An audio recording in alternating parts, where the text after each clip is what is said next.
Good evening. Today we start with our second chapter of the business analysis standard, and that is actually the first domain, need assessment. We have 5 domains we have to prepare for, and the very first domain is need assessment, and this is covered under chapter 2 of the standard. In this need assessment, exactly as per the standard, it covers it into 6 main headings. First, it gives the overview of this section. Then it highlights the need why you should perform this need assessment. Then little focus on identifying the problem or the opportunity. Assess the current state of the organization. As you understand, we did talk about it, as is state of the organization.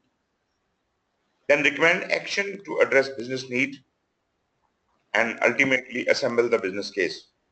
So need assessment guides you through to the business case. So this is a path towards the business case.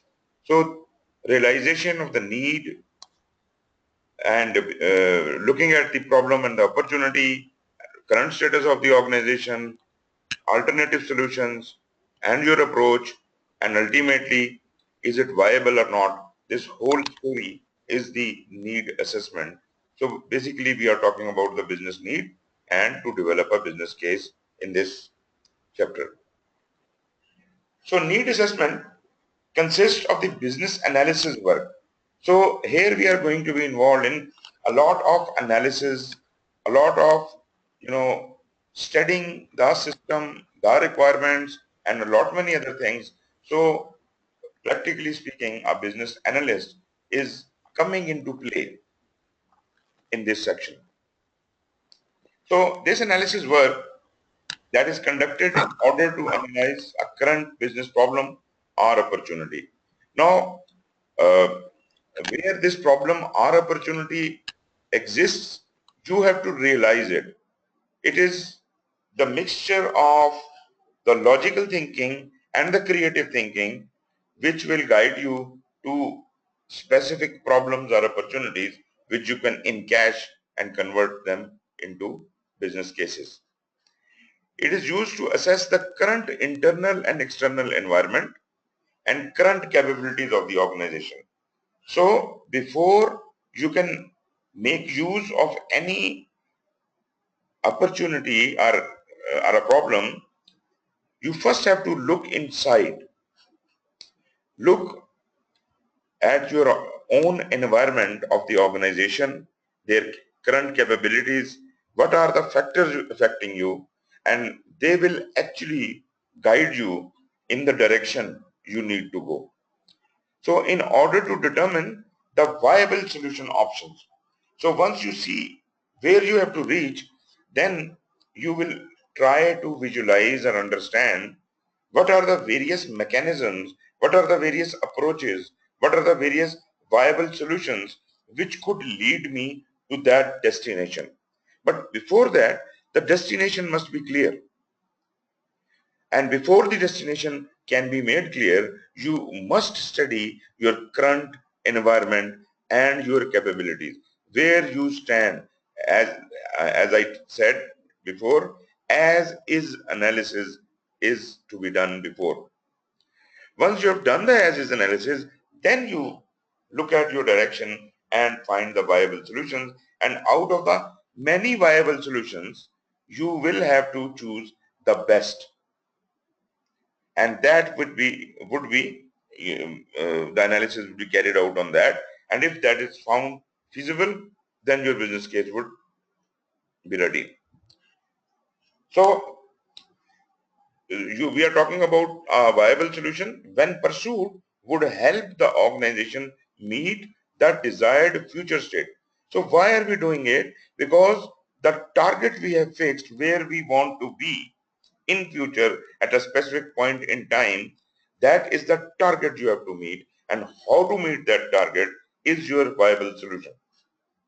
So between the as is and to be, current and desired future state, whatever you do is your solution, and that solution must be feasible.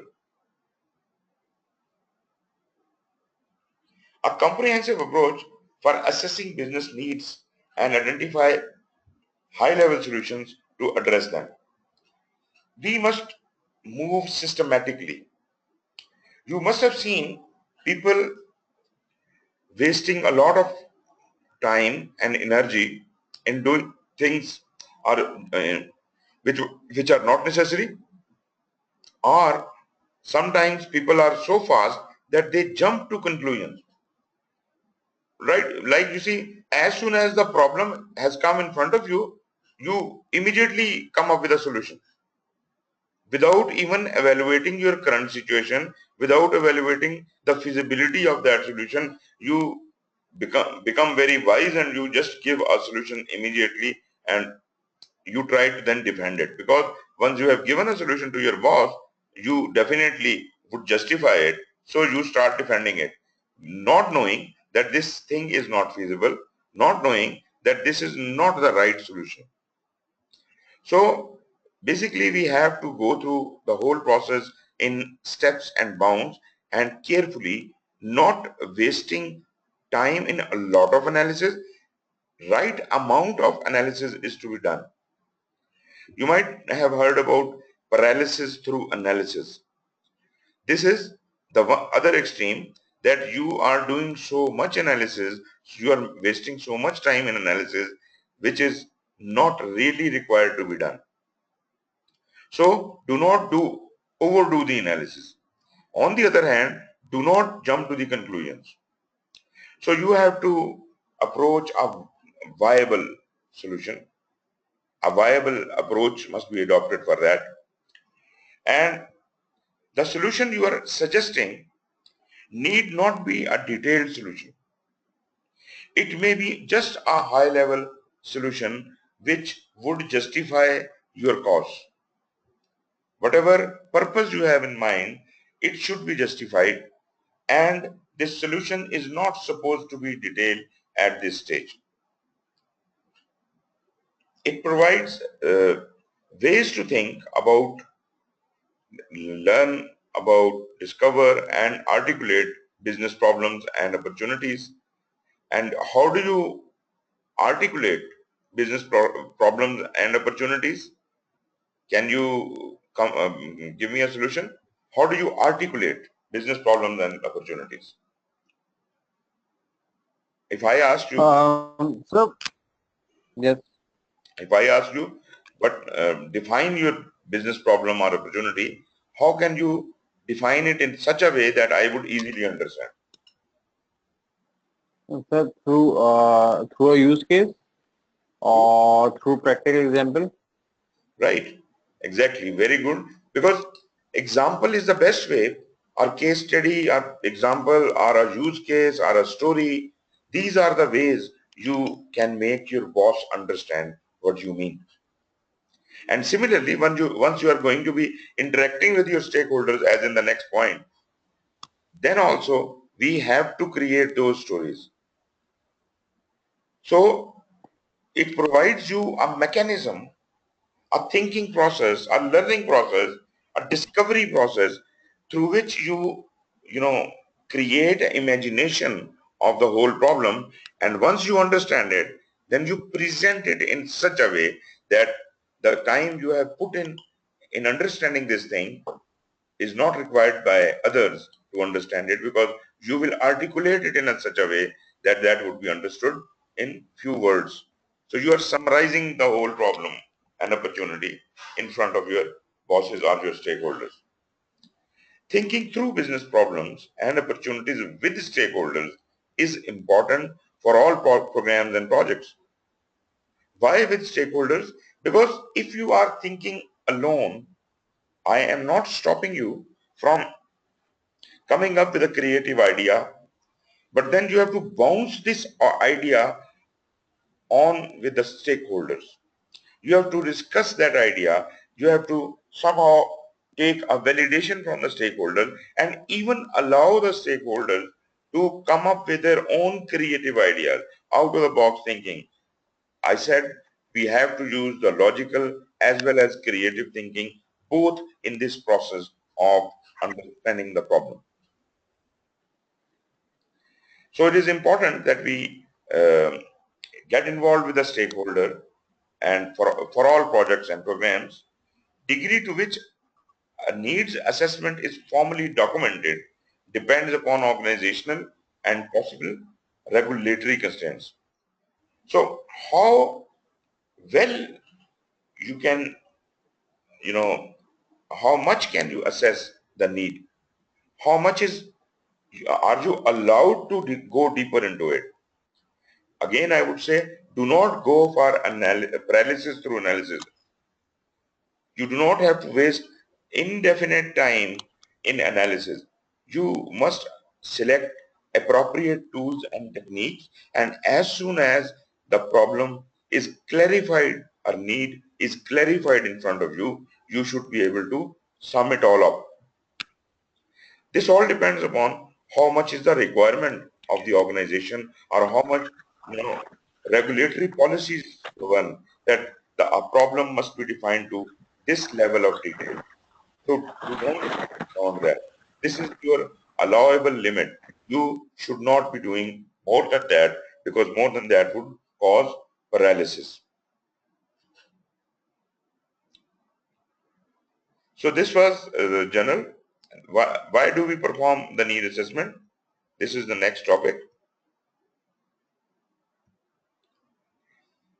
In business analysis, need assessments are performed to examine the business environment and address either a current business problem or opportunity.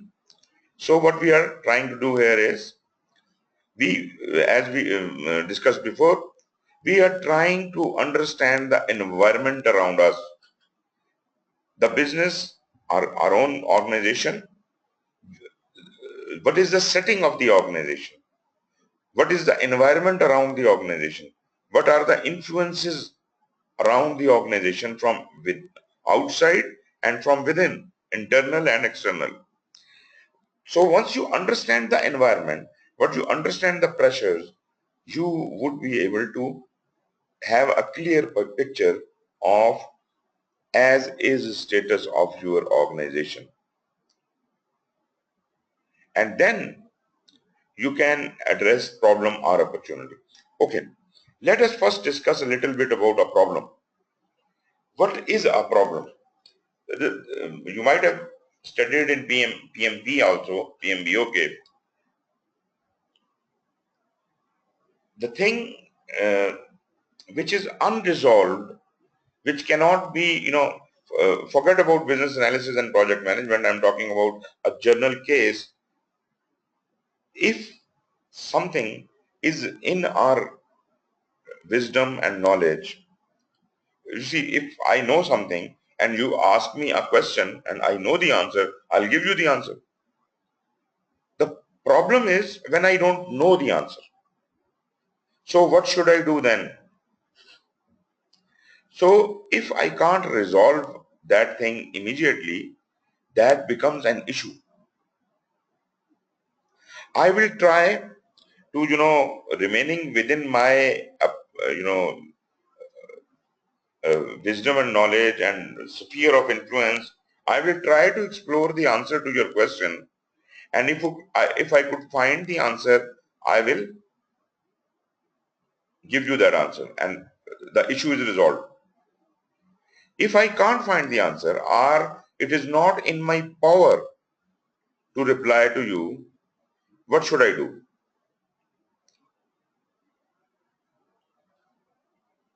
Sorry. G, what should I do?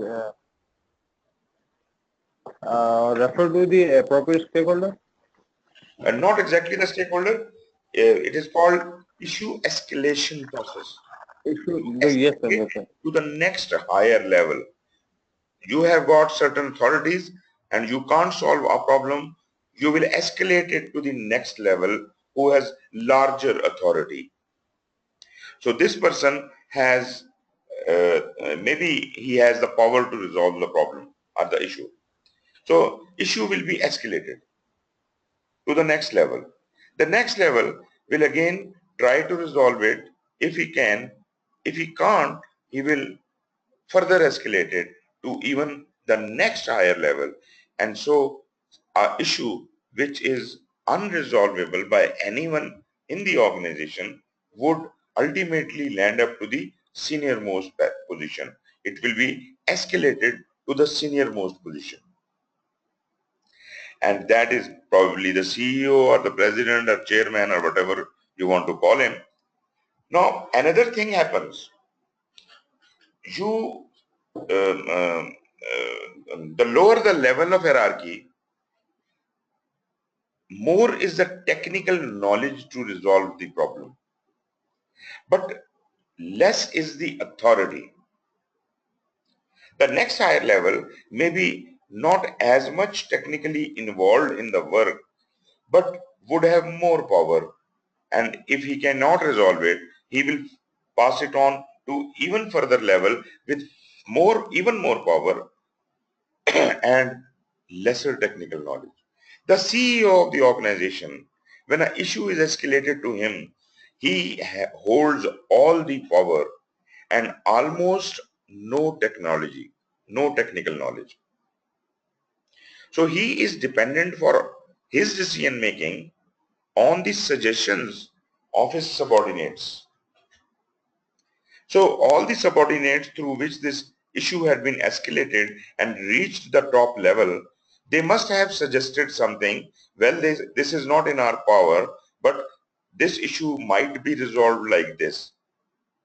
And so the solution might also, the viable solutions, there could be many, should also reach the top level. And top level, if he thinks he can and he should make a decision, he will make a decision. Otherwise, this is an open problem. Issue has not been resolved. It has become a problem. It is an open problem. And now what should we do?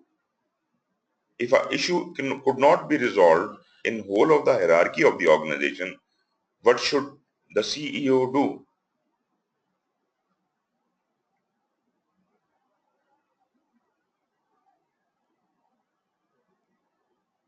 He should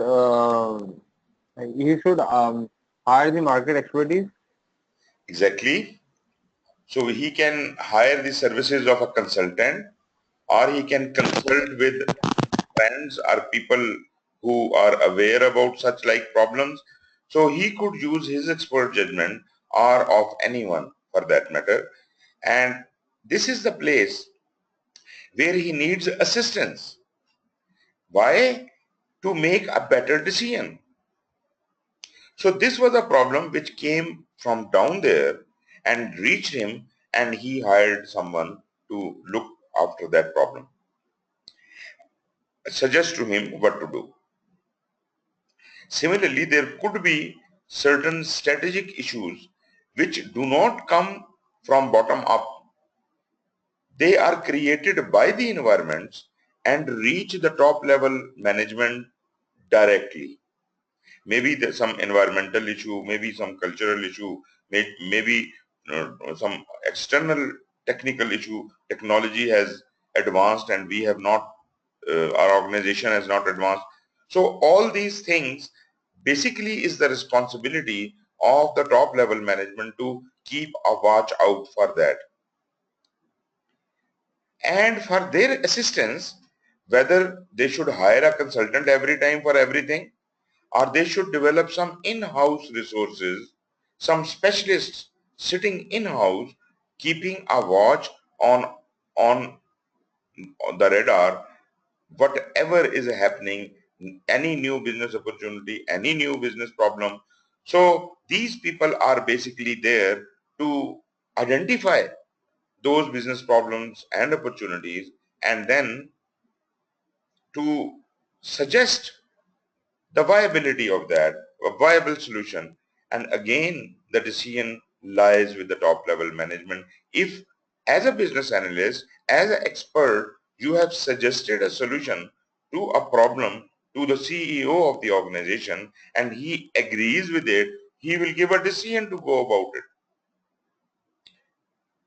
So this is actually the role of the business analyst. He germinates the ideas, he analyzes those ideas and assesses them and ultimately gives a high-level solution to the top-level management for approval. A need assessment may be formally requested by the business stakeholders, meaning what? That somebody else has identified the problem and they have requested that this should be analyzed. It could be mandated by an internal methodology. So some internal mechanism has risen this need or opportunity, or it could be recommended by the business analyst, like business analyst himself thought about it, himself came about this idea prior to the initiation of the program and project. Naturally, program and project did not exist till that stage.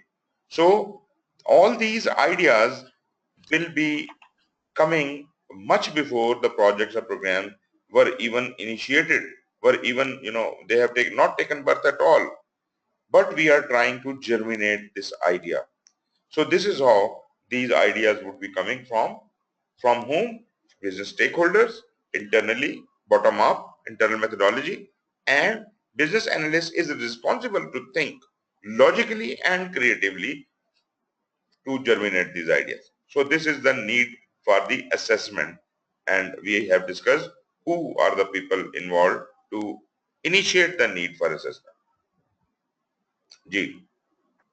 Sir, can you please repeat those steps of business analyst should do? For example, as previously you have said that he is supposed to generate the ideas, then he has to assess it. Yes. Okay, and then he has to make the decision on it. What were the steps Okay, you told me? right. I said a business analyst has,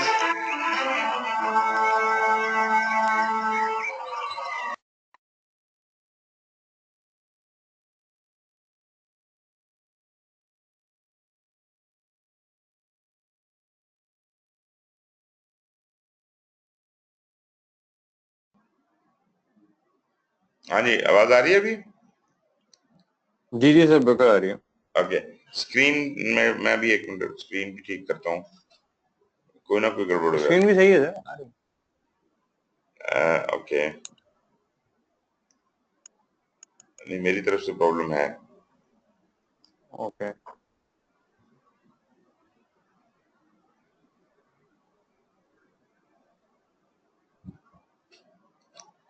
Right. So we were talking about what the steps a business analyst should be taking. I said he should Yes. first be on the watch out about the business problem or the opportunity, and for doing that, naturally, if the business problem or opportunity has been recognized by someone else, like the stakeholder or from within the organization, when I say from the stakeholder, that covers everybody from outside the world, internal and external stakeholder. So somebody has given us the idea, or from within the organization, the idea has been germinated, or the third option is the business analyst is himself coming up with that idea that this could be a business opportunity, this could be a business problem which can rise. So he first must what I'm saying, logically and creatively think about that thing. And are you talking about the issue escalation thing, or after that what I talked about? Sir, yes, after that. After that, yes.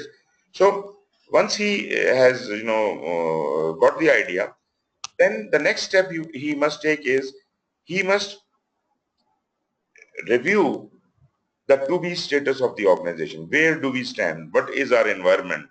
And while he's observing his environment, the problem or the opportunity will be tailored around the environment, because environment has its own factors which will affect the solution which we are trying to come up with.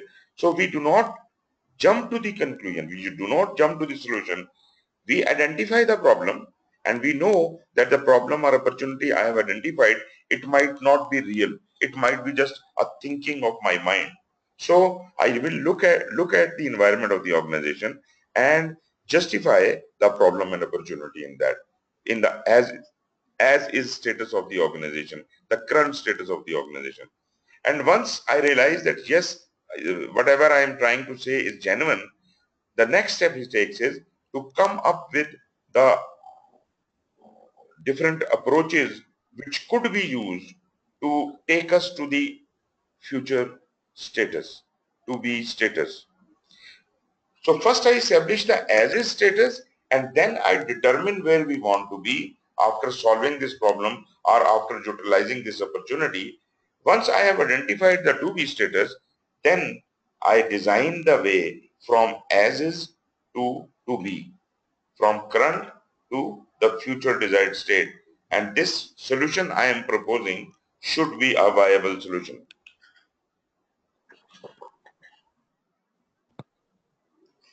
Is it all right? Yeah, yes, sir. But in just last sentences, you gave me some steps, which is that business analyst generates the idea, then he performs the sprint, Exactly. then he do the solutioning, and then he proposed to the senior management. It was something like that. Okay. So exactly the steps were the same. Um, we thought of the idea, we look at its viability, and then I prepare a case to be presented in front of my boss.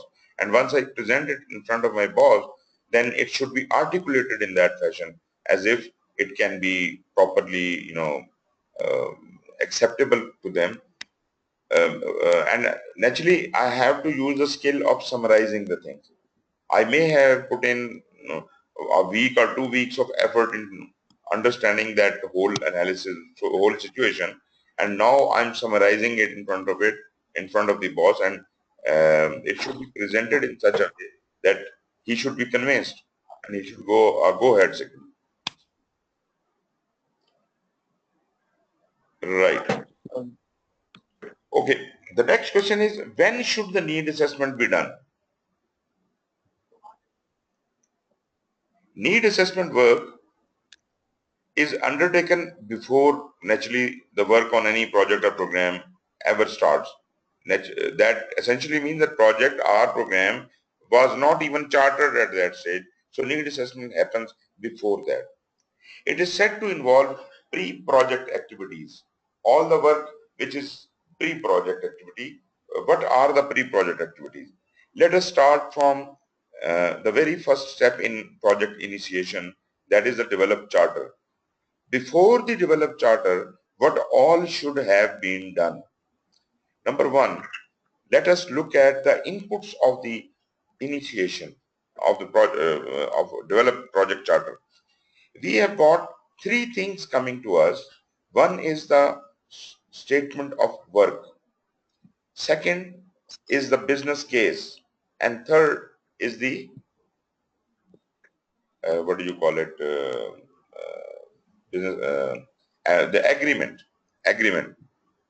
So these three things are coming from the external environment. These must have been prepared by the pre-project activities. So let us first discuss from where the statement of work has come.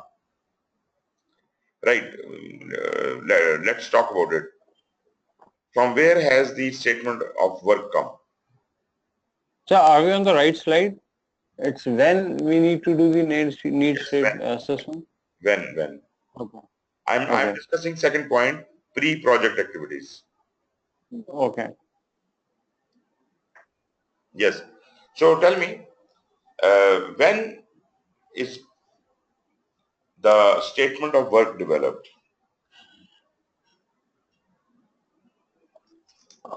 Statement of work is developed after the project charter. For what? What is statement of work? Statement of that is sorry. It is the project charter. What needs to be done? No, who prepares it?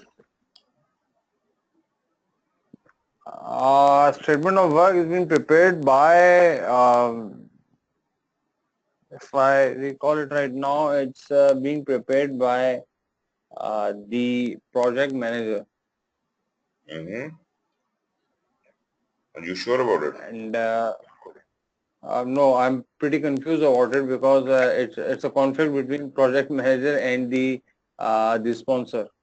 You see, Um, project manager has yet not started working because project does not exist, right? And yes, very true. remember, PMBOK tells us that when the develop charter process starts, statement of work is input to the very first process, develop charter. That means it is Yes, not developed by the project manager. That means it is not even developed by the project sponsor. Project sponsor starts working based on three documents, that is project statement of work, the business case, and the agreement or the contract. So these things will be provided to the project sponsor to start the project. That means these things have been done pre-project. And that is exactly why I am emphasizing when were they developed, you must be very clear about it. So I was asking about the statement of work. So let me tell you, the statement of work is not the scope of work. Statement of work is not scope of work, but the statement of work indicates the scope. And this document is created by the customer or whoever is the customer of the project or program. The customer, when he thinks that he cannot do this job himself and somebody else has to be hired to do it or be assigned to do it. So all that work which could not have he have done himself, he writes it down into a statement of work that this is the job I want to get it done from outside sources. Now I am not saying the customer is always external. It might be internal customer. Maybe a department within your own organization has this need and they cannot resolve that problem by themselves. So they will create a statement of work and they will put it up.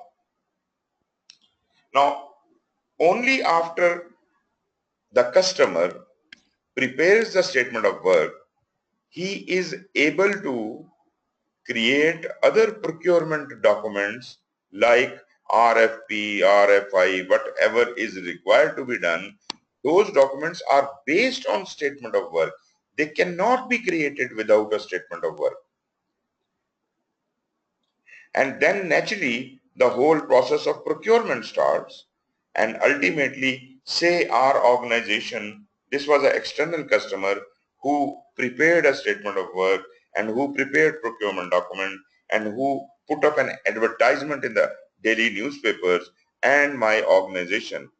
In my organization, I am the business analyst. I have seen that advertisement in the newspapers and I feel that this is the right kind of job we can do. So this is an opportunity. Understand? Business analyst sees the opportunity and he prepares a business case for that. He assesses the need, whether we should go for that, and if he feels, yes, we should go for that, then the organization allows for the bid to be prepared.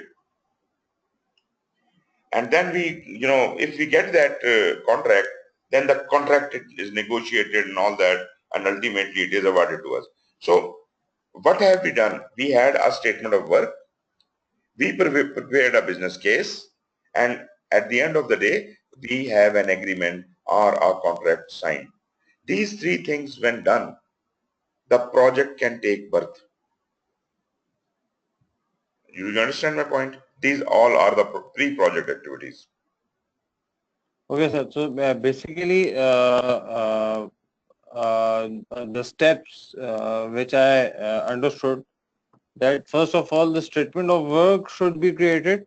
Yes, Uh, Upon the statement of work, the business analyst should make the business case exactly. of that statement of work, Right. and over the business case, the project has been submitted or bidded, and it has been awarded. Uh, Not product, but the contract. Project did not exist. Contract. Contract exists. Okay, sorry. So after Contract should be awarded. after the agreement or the contract is done or completed, that is, that is now the responsibility of my organization to start the project. Then they will order, then they will assign a project sponsor, they will order him to prepare a charter, and that charter he will assign a project manager, give it to the project manager, and the whole story of project management will start. Now, the three steps I have given you, they are not exactly to be, exactly the same, but generally these three things will happen. Whether the statement of work is given to us by someone, or we have realized a problem within our system and we have created a statement of work ourselves. The business analyst has dreamed of a problem and he created a statement of work out of it.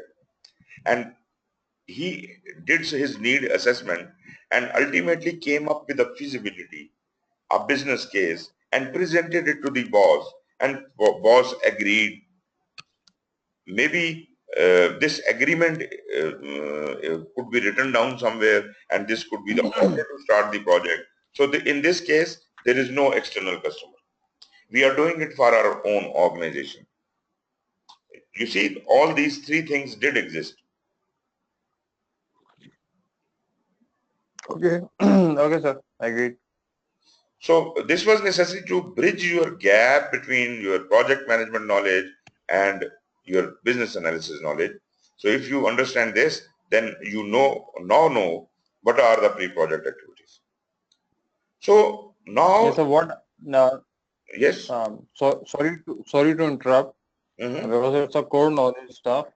So what I've understood so far that the business analyst, their business analyst is more proactive in pre-project activities, of course, and it comes up with the business analyst is coming up with an idea or with an opportunity. mhm, He prepares a statement of work. After that, he prepares a business case, and the contract has been done. Once the contract has been done, mhm, then the project takes birth, and a project charter is there in the project, and then PM is assigned, and he is going to move forward with exactly, other activities. exactly. Now, the very first thing is the statement of work. I said if it is provided by someone, like we said in the previous slide that problem could be realized by a stakeholder. It could be realized from anyone within the organization. So in that case, the statement of work is not created by the business analyst. But if he dreams himself of that problem, then it is created by him. Okay, sir. Okay, sir. Second thing, it is not always a contract. It may be a general understanding, it may be an agreement, it may be a MOU, or it may be a proper contract. Okay. That's why PMI calls it an agreement. Okay. It's an agreement, right? Now, you are very right in saying that in pre-project activities, business analyst is the most busiest person because whole of the burden of the idea is on his shoulders. There is nobody to support him except for his own staff. But when the project is handed over the project manager, so you have passed on the ball to the project manager. Now he takes on the responsibility of doing the work of the project. Now what is the role of this business analyst? Business analyst will keep in touch with the project manager, keep collaborating and coordinating with the project manager and the stakeholders. So he is a bridge between the project manager and the stakeholders. And he will keep ensuring that all the requirements of the stakeholders, needs and expectations are being met. While project manager also has the responsibility of engaging the stakeholder. So that means project manager and business analyst work together, to achieve that target. And the larger responsibility of dealing with the stakeholder still remains with the business analyst, and a smaller responsibility, which encompasses only the project, remains with the project manager. So business analyst, while the project is happening, is still having a large responsibility, but the internal working of the project is with the project manager. Anyways, during the course of the project, should external factors change, for example, any corporate mergers happen, large percentage loss of market share, or any of your strategies change. So if there is some strategic change, if there are certain external factors which affects your organization for that matter, not your project exactly, um, that impact has to be transferred to the project, which influences or impact the project in process. The business analyst will need to revisit the need assessment and decision made previously. Why? That is because the external factors have changed. The viability or the business case we created earlier may no more be valid.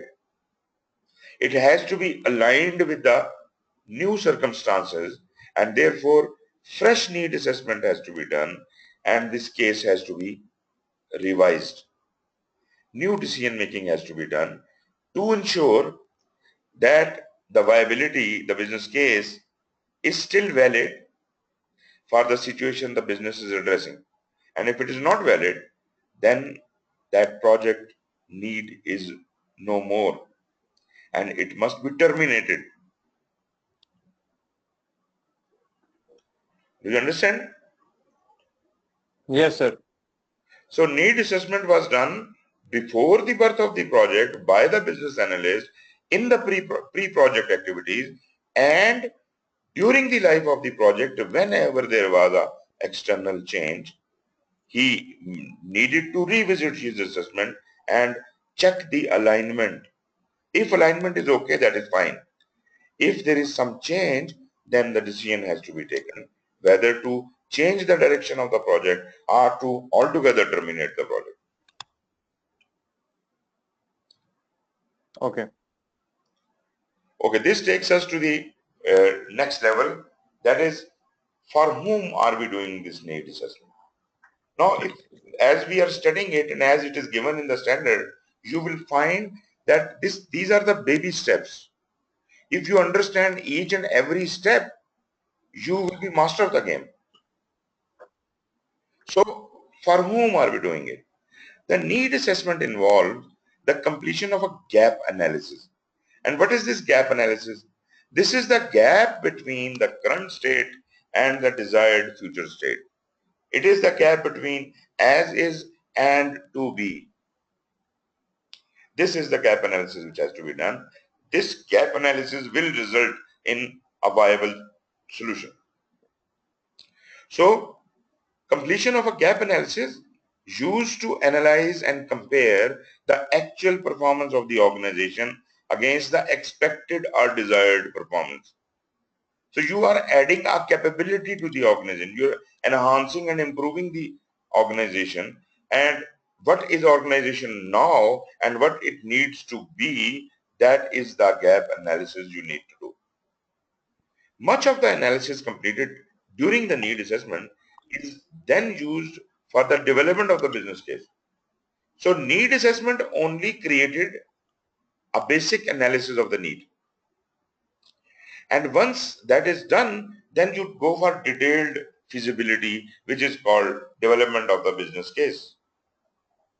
It is a need assessment and the business case that build the foundation for determining the project objective and serves as input to a project charter. Got it? Business case. Yes, sir. Business case is ultimate output going as input to develop charter process of PMB. Okay. You see, when you Yes, look sir. at things from this angle, when you are trying to relate project management with business analysis, then you will understand everything, why things are happening, how they are moving on into the life of the project and so on. If you were doing CBAP, probably they do talk a little about project management, but that is a passing reference.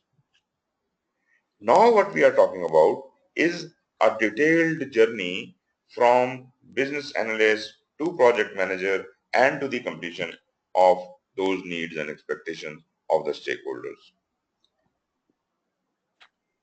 Okay, if you do not do it, if you bypass the need assessment, what will happen?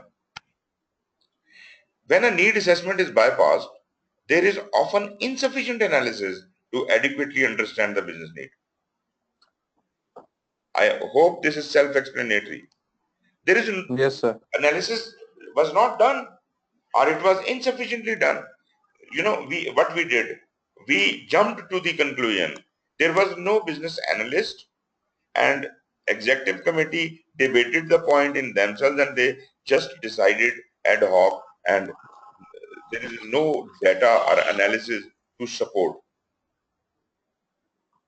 So that will cause problems, because if business case does not exist, or proper business case does not exist, then the project is likely to run into problems.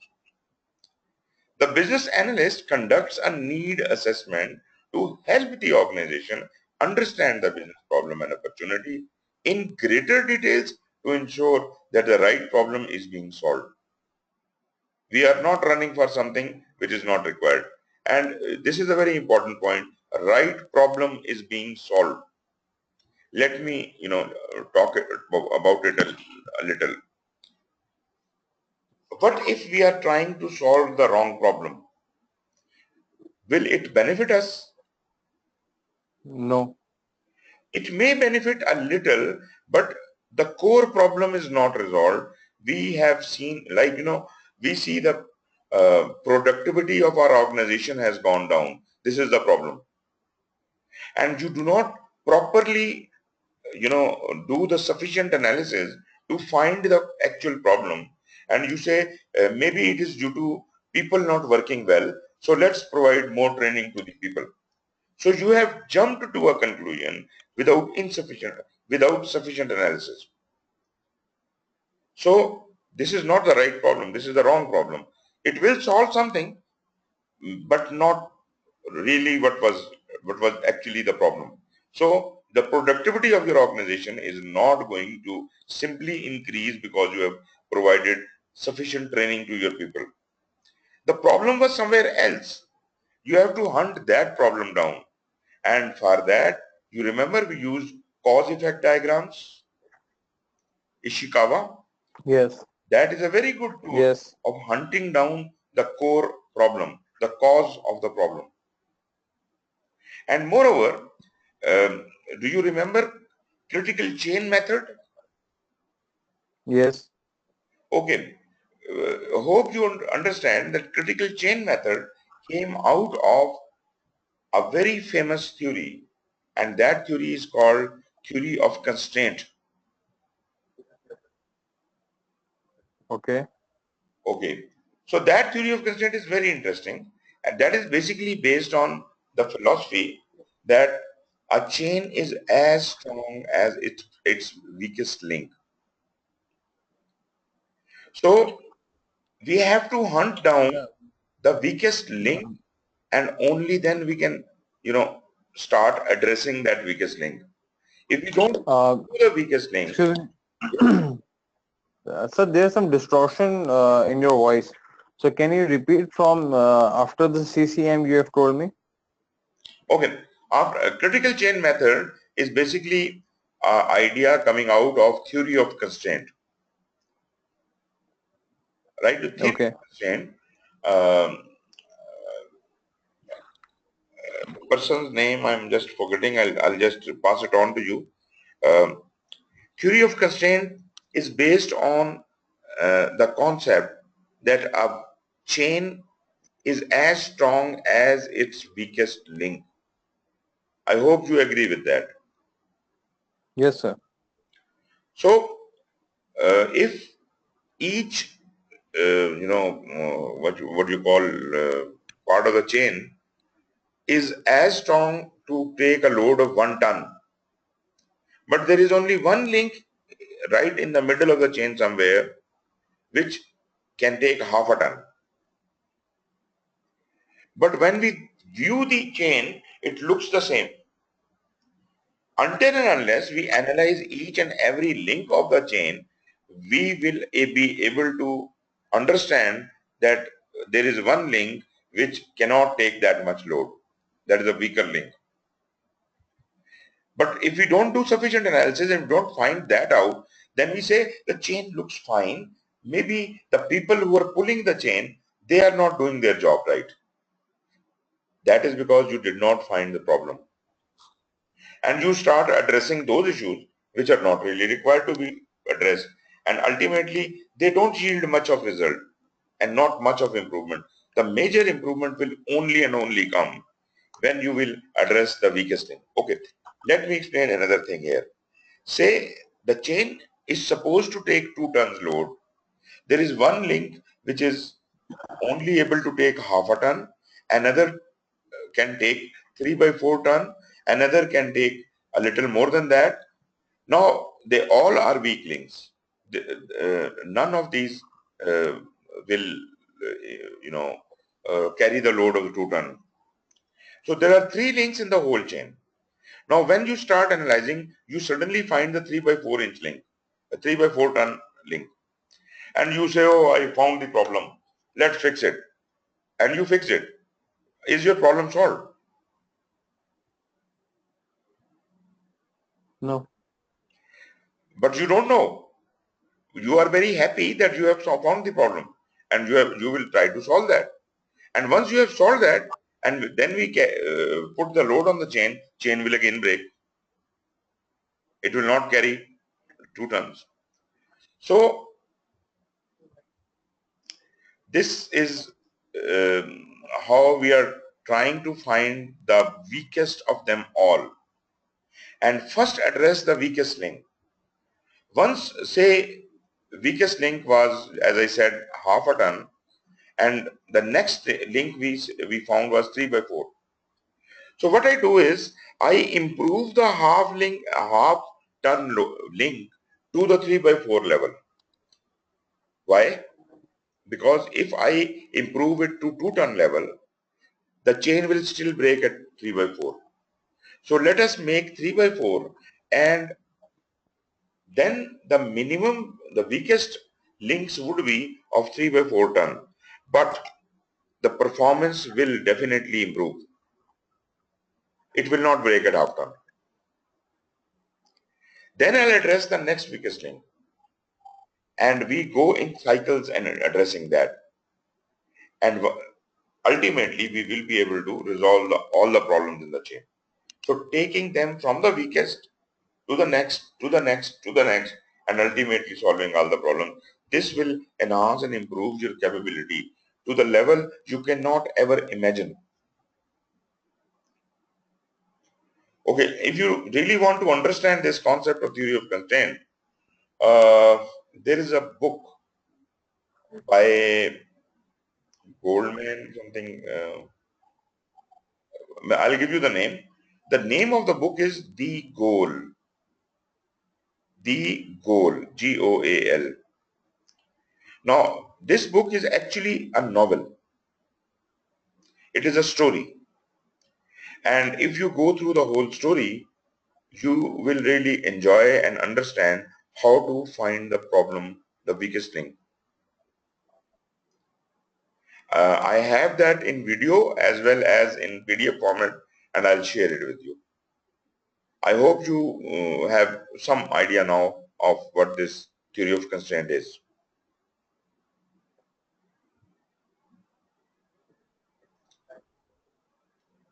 Am I audible to you?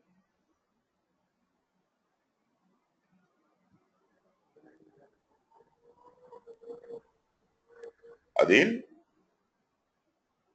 Ji sir. ये am I audible? आवाज आ रही है मेरी से? जी sir अभी Audible है। अच्छा, बीच में you did not listen what I was saying? जी सर थोड़ा डिस्टॉर्शन थी। अच्छा, I was talking about that this concept was given by the author, and that author has written it in form of a book which is called The Goal. And that book, The Goal, is actually a novel, a story, and you will enjoy that. I'll send you the link. It is also made in a form of a movie. That movie as well as the novel I'll give you, and you will enjoy learning that how you resolve problems in an organization. Great. Okay, let's move on to the next point. When a formal need assessment is sidestepped, the resulting solution often fails to address the underlying business problem, or fails to solve the problem complexity. Either it will not solve the business problem at all, or if at all it solves the problem, then it will be partially solved, not completely solved. And I hope that the example of chain must have made clear to you. Yes. It is also possible to provide a solution that is not needed or one that contains unnecessary features. Right? Why does that happen? We are, if we address something which is not right, not the right problem, then we will have this problem. Solution will not address the main issue, and we will be, spending money on creating features which were not really required. So this is yes. what happens if we bypass the need assessment. Then the next step is identify problem or the opportunity.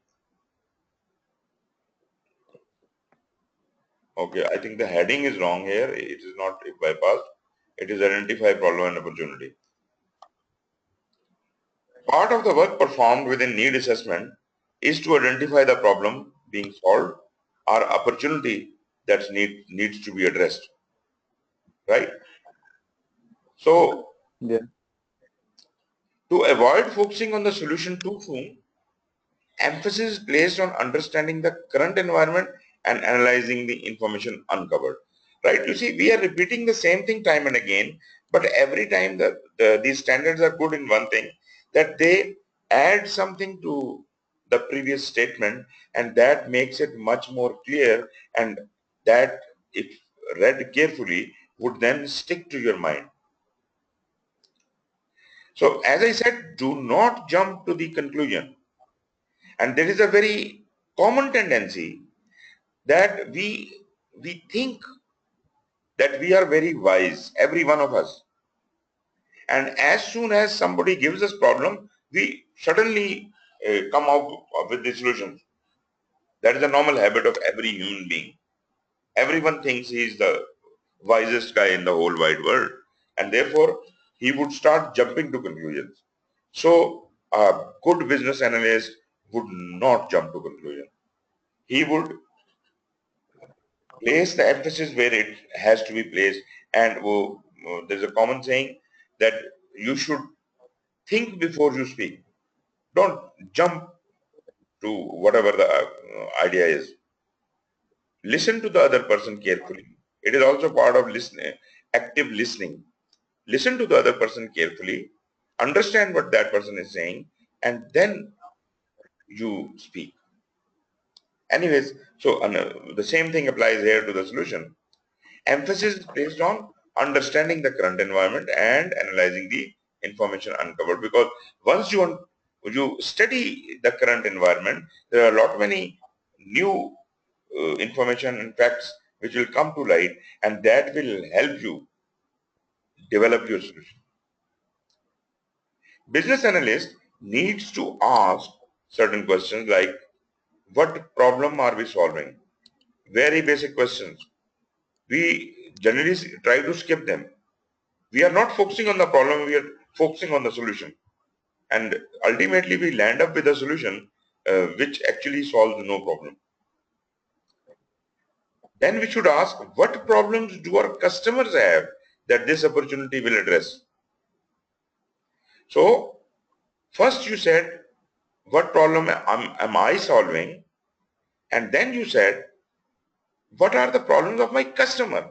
That if I realize this opportunity, will my customer be happy with it, or he has problem with it? So I cannot do something which is not ultimately benefiting my customer. My customer ordered me to give him a glass, and I give him a cup because cup earns more money to me. It is a bigger opportunity for my organization. If I sell the glass, that benefits me, say 100 rupees, and the cup benefits me 150 rupees. So from the organizational benefit perspective, I would say I should give him the cup instead. But customer has a problem with that. So it is not only the benefit of the organization you have to see, you have to see the benefit of the customer as well. You have to keep the customer happy, satisfied, and that can only be done if you do not try to please the customer. So honesty is a major ethic even in business analysis. The business analyst begins to elicit information to uncover the data necessary to fully identify the problem or opportunity. So now what we were doing, we said when we will study the environment, more information will surface. So now I am minutely collecting the information. I am eliciting the information and thus uncovering that data which could contribute towards my problem or opportunity. Are we okay? Yes. So we reached to the level that we said for whom we are doing it, why we are doing it, all that, and we have to study the environment. We have to, do not have to jump to the conclusion. We have to minutely look at the information coming out of it. And here we came across the idea of the stakeholders because they are to be catered for. So identify stakeholder.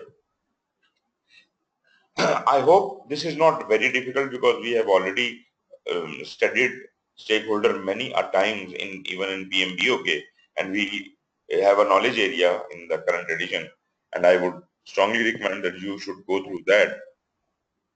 So conducted this stakeholder definition, identification of the stakeholder is conducted as part of the need assessment to assess stakeholders are impacted by the area under analysis. So naturally, only those people who are impacted or affected by the area under analysis, because so far there is no project existing. So whatever I am analyzing, that whoever is affected by that or impacted by that is my stakeholder. And you understand the definition of a stakeholder, I would rather simplify it by saying that stakeholder is anyone and everyone who has anything to do with the project. Now, if I explain this, I would say anyone, an individual, group, or an organization, that is anyone or everyone, that may affect or be affected by. May affect means those stakeholders who can change the direction. And affected by are those who are the affectees of that. If I build a dam here, many people will be affected by that. Their homes will have to be shifted. So they are also the stakeholders. It is not only the person ordering it or person financing it, but also the people who will be impacted by, affected by. Or another very interesting thing, and that is all those people who think, who perceive itself to be affected by a decision, activity or outcome of a program or project. You see, there is a thermal power station being developed or constructed or built at somewhere in say Kashmir, and it is only supposed to be serving the Kashmir area. Okay. So those Okay. people who are affected by or who may affect, they are definitely the stakeholders. But you sitting in Karachi, you say, well, if this power, this thing will be there, then I will also be affected. You think that you will be affected, although that thermal power station or whatever power station is only to serve the people of Kashmir. But because you are a citizen of Pakistan and you believe that any power initiative taken in the country will naturally affect you. So you take on yourself, you assume yourself as a stakeholder. So all these people who think they are stakeholders, they should also be included in the list of stakeholders. Why? Because they can cause problems for you. Okay. So anybody who perceives himself, this is also a stakeholder. This is something new added to definition. Possible methods are discussed later in business analysis and planning. So we are just identifying the stakeholders, the detailed analysis of the stakeholder and all that will come later. But yes, we need to identify the stakeholder. During need analysis, it is helpful to identify what all kind of stakeholders are there. Sponsor, who is initiating and responsible for the project. Who should be the sponsor? Stakeholders who will benefit from an improved program or project. Stakeholder who will articulate and support the financial or other benefits of a solution. Stakeholders who will use the solution. These are the customers. And previously we said who will articulate and support the financial. So these are the people who are giving us the financial means to do this project, and they will articulate and understand the cause of the project or the program. Stakeholders whose role and our activities performed may change as a result of the solution. The way of working will change. The people who will go out of job due to installation of a new machine are also the stakeholders. Stakeholders who may regulate or constrain part or all of potential solution. Maybe there is a regulation body who imposes environmental conditions on the project, and therefore stakeholder, they are, of course they are the stakeholders. Stakeholders who will implement the solution, naturally the people who are involved in the working of the project, this is the project team itself, and stakeholders who will support the solution. These are your supporters, and you have to have supporters. You definitely, like in normal wide world, the media plays a very important role. If you gain the support of media, then media becomes a stakeholder in everything happening in the country, because they portray your message. So if you can take them into confidence and tell them what the real purpose of the project is, then they will be supporting you. So we need to have support from these stakeholders.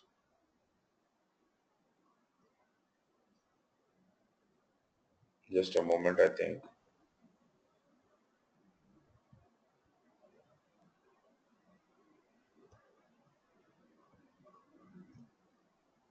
Are you still able to see the screen? No, sir. No. Okay.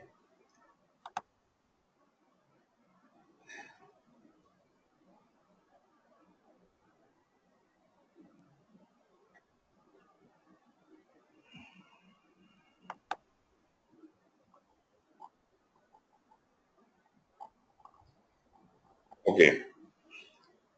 So here we discussed uh, generally from the point of view of your need analysis, that who all could be your stakeholder.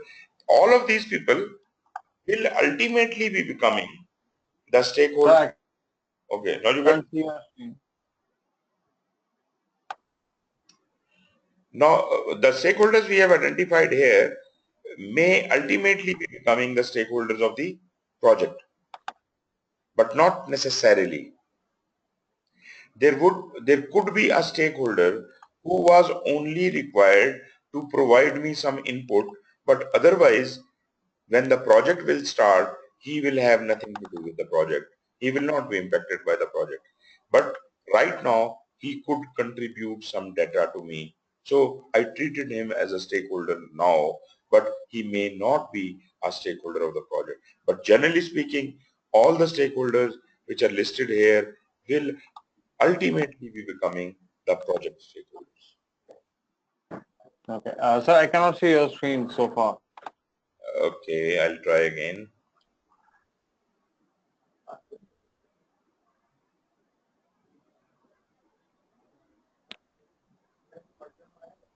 Is it there? Yes, now yes. Okay. Okay. Um, I hope you understand the RASI model. Yes. Yes, sir. Definitely. Okay. I've been using it the last time. Wonderful. Wonderful. Okay. In the RASI model, just hold on.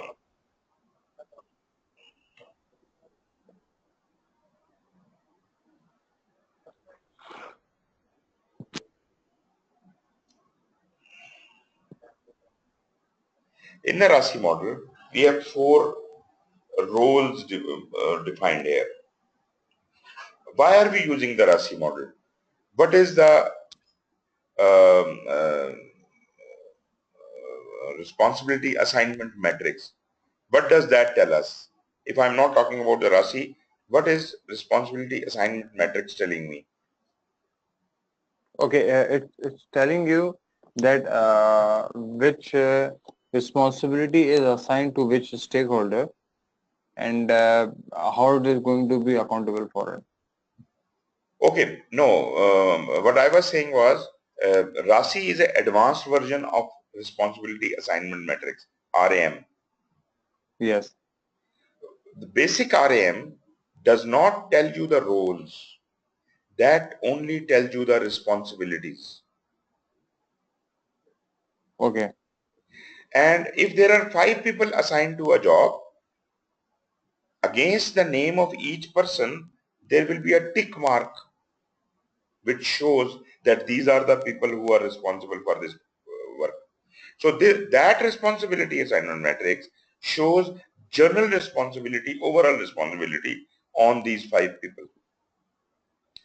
But how RASI helps us? RASI makes it possible to provide role descriptions to each of these 5 people. I would say this is the person who is actually responsible for getting the whole job done. And this is the person who is held accountable for this job. And this is the person whom we can consult and we can get opinions. It is a two-way traffic. We can talk to this person, he can respond to us, but there is no liability. If I consult someone, he advises me to do something in a specific manner, but I decide not to do it that way. So this is my decision. So consult is not your commander. Consult is an advisor. And then there are people who just have to be informed. They just have to be carbon copied on your email or whatever. So it is not a two-way communication. These are the people who are passive and they will just be getting a copy of the report. Now, the 5 people I mentioned who are held responsible for this job, out of them, we can assign only one person as responsible, only one person as accountable, but No, not exactly only one person as responsible. There could be more than one people responsible under one accountable, but control and inform can be as many as they can, right? Okay, sir.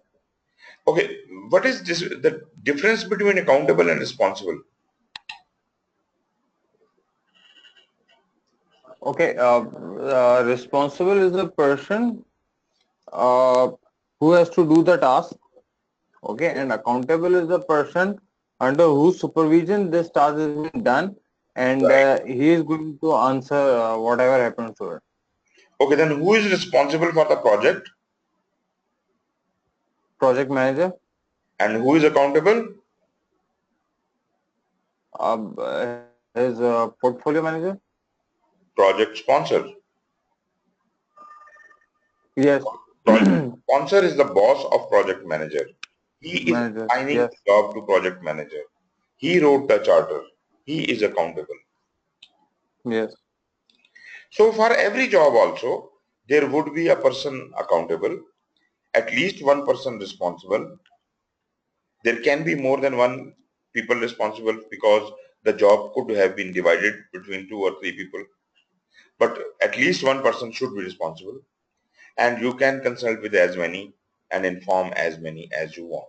And these are all the different stakeholders. So I just got pretty confused. Responsible is something he has to do the task, and accountable is the one if task goes wrong, then he is accountable. Yes, of Or course. accountable, or accountable is the person who is going to do the accountability of the responsible person. No, no, no. He is accountable.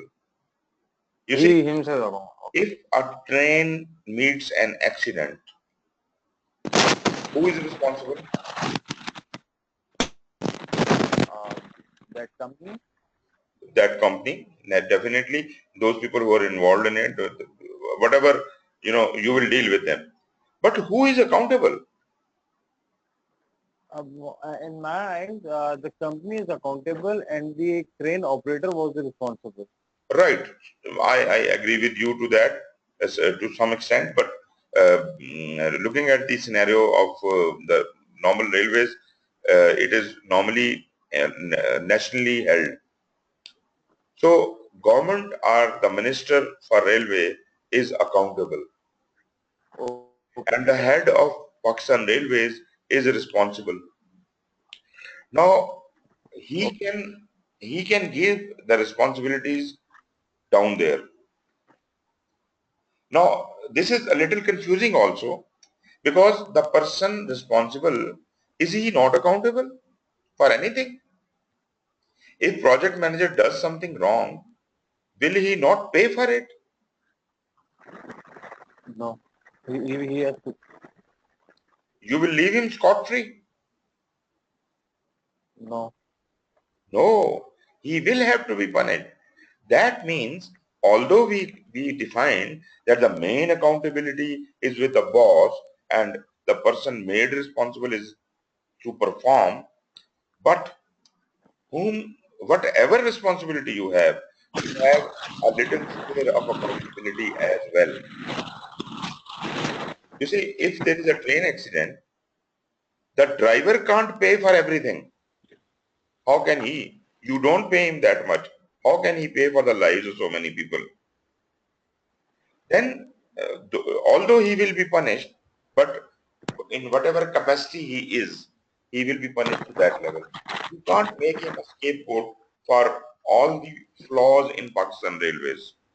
And that is normally a problem in a country where uh, we pass on the blame to the lowest level. When we pass on the blame to the lowest level and we hold the lowest person accountable, the whole of the upper management goes scot-free. Yes. There was an accident in India and the Indian Minister for Railways immediately resigned. He has bigger stakes than the driver. He has bigger stakes than the head of the railway. So the person who has the biggest stakes has the biggest accountability.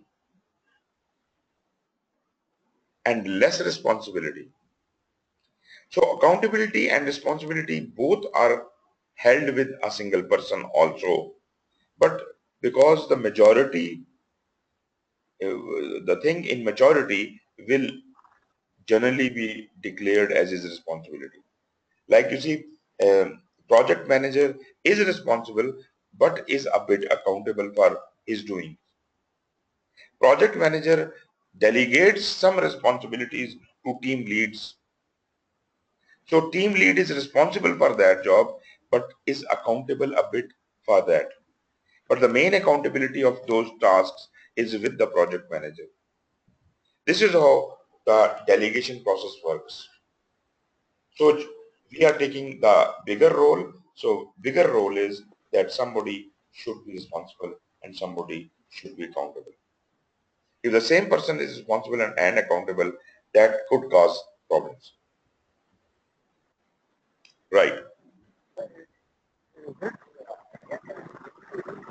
So this chart is the same. We have been seeing this kind of chart in PMBOK also, but here it has mentioned various roles are mentioned here, like the sponsor and product business analyst and product team, development team, mobile technical, and so on and so forth. So you can clearly see that identify problem or opportunity, sponsor is accountable, and the business analyst is responsible. Product manager has to be consulted and all others have to be consulted except for the last one, he needs not be consulted. Assess current state of the organization, again the same, but in this case the product manager has nothing to do, he just has to be kept in loop, so he has to be informed. Recommend action and prepare business case is the accountability of the product manager and responsibility of the business analyst, whereas sponsor has to be kept informed and focused. So this is how this collaboration is defined in the RASI chart. So if you have created the RASI chart, you would know the responsibilities and accountabilities and everything for each and every person involved. You see, both PM and business analysts have an interest in identification and RASI analysis. You cannot hear me and I can hear a lot of you. There is a lot of noise from your end. Okay, anyways, I was just explaining. Now is it okay? I am sorry for the bad connection or whatever. I don't know why. So I was just explaining this chart and I was showing you that if you look closely at each and every of these tasks, you will see that these accountabilities and responsibilities are well justified. The net result is both the project manager and the business analyst have an interest in stakeholder identification and RASI analysis. Both of them does it. Project manager is more concerned about analyzing roles across the project. So he is interested only for using those RASI charts for within the project roles. Business analyst has a higher role. He may perform analysis to a lower level of detail and specific area like need assessment and requirement elicitation, etc. Both of the people, project manager and business analyst, may lend support to each other and work together, and that is called the collaboration. And they ensure there is no duplication of effort. If project manager is doing a specific thing, that specific thing is clearly defined in the RASI model, that how much is the responsibility of project manager and how much is the responsibility of the business analyst. So RASI chart should be created for this purpose by the business analyst. Okay, this is 2.3.2 and let me see how many slides it has.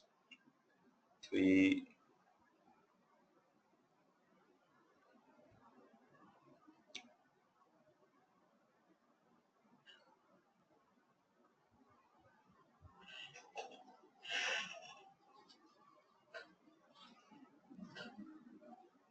I think we should leave it here on 2.3.2. Investigate the problem and opportunity we will discuss tomorrow. Is it fine?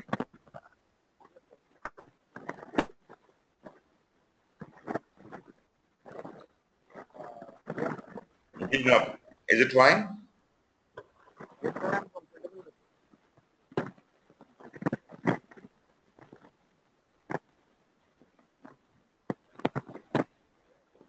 Uh, Adil, any questions so far?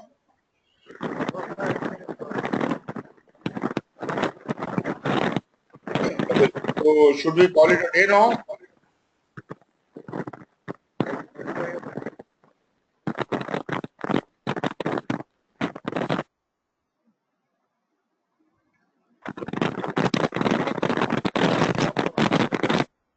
Adil, what is the problem? From your side, there is a lot of noise, as if somebody is touching the mic all the time.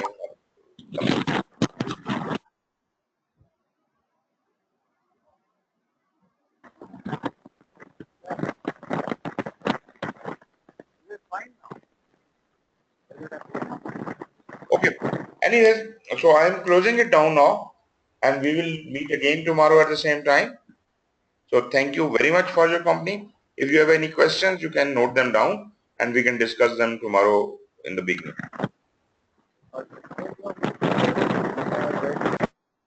Yes, please.